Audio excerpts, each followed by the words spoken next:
ሎሚና ቲዩብ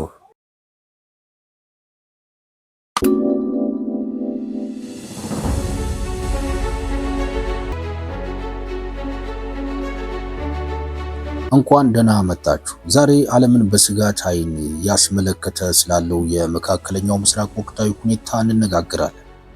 ዛሬ የካቲት 6 ቀን 2026 ዓ.ም እንደ አውሮፓውያኑ አቆጣጠር ነው።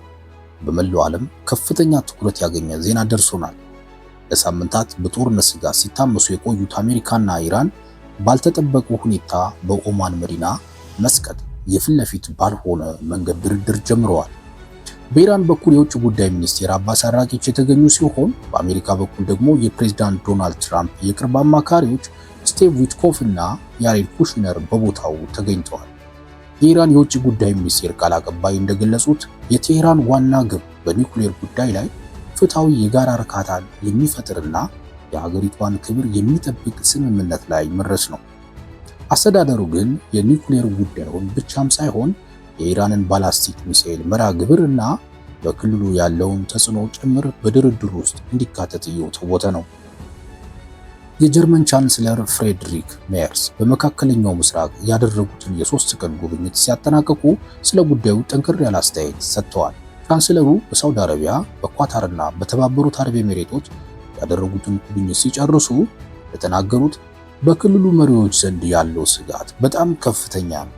ኢራን በገዛ ሕዝቧ ላይ የምታደርገውን ጭቆና እንድታቆም፣ የኒውክሌር ፕሮግራሟን እንድታቋርጥና ወደ ሰላማዊ ድርድር እንድትመለስ ከፍተኛ ዲፕሎማሲያዊ ጫና እየተደረገ ነው።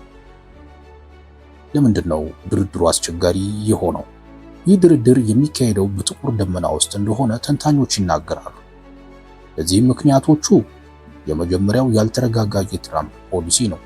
ትራምፕ ከዚህ ቀደም የነበሩ ስምምነቶችን የመሻር ታሪክ ስላላቸው ኢራን በአሜሪካ ላይ ያላት እምነት አነስተኛ ነው።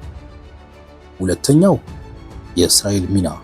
እስራኤል ይህ ድርድር እንዲደናቀፍና በኢራን ላይ ጠንካራ እርምጃ እንዲወሰድ በከፍተኛ ሁኔታ እየሰራች መሆኑ ሌላኛው ፈተና ነው። ሶስተኛው በድርድሩ ጎን ለጎን አሜሪካ በመካከለኛው ምስራቅ ወታደራዊ ኃይሏን እያጠናከረች መሆኑ ድርድሩ በእውነት ለሰላም ነው ወይስ ለጦርነት የሚል ጥያቄ አስነስቷል።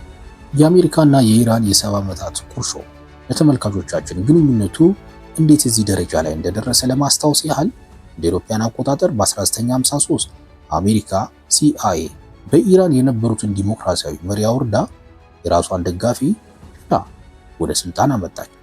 እንደ አውሮፓውያን አቆጣጠር በ1979 የተዋጊው የኢራን አብዮት ተቀሰቀሰ። የአሜሪካ ኤምባሲ ተወረረ።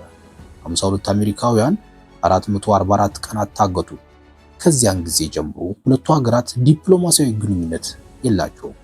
ይህ በኦማን የተጀመረው ድርድር ውጤቱ ምን ሊሆን ይችላል?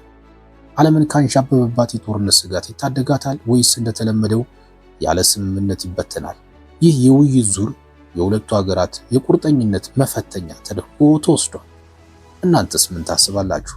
አሜሪካና ኢራን በዚህ ድርድር ስምምነት ላይ ይደርሳሉ ብላችሁ ታምናላችሁ ወይስ የትራምፕ አስተዳደር ከኒውክሌር ውጪ የሚያነሳቸውን ተጨማሪ ነጥቦች ድርድሩን ያፈርሱታል? አስተያየታችሁን በኮመንት መስጫው ላይ አስፍሩልኝ። ለተጨማሪ ወቅታዊ መረጃ ሰብስክራይብ ማድረጋችሁን እንዳትረሱ። አመሰግናለሁ። ሰላም።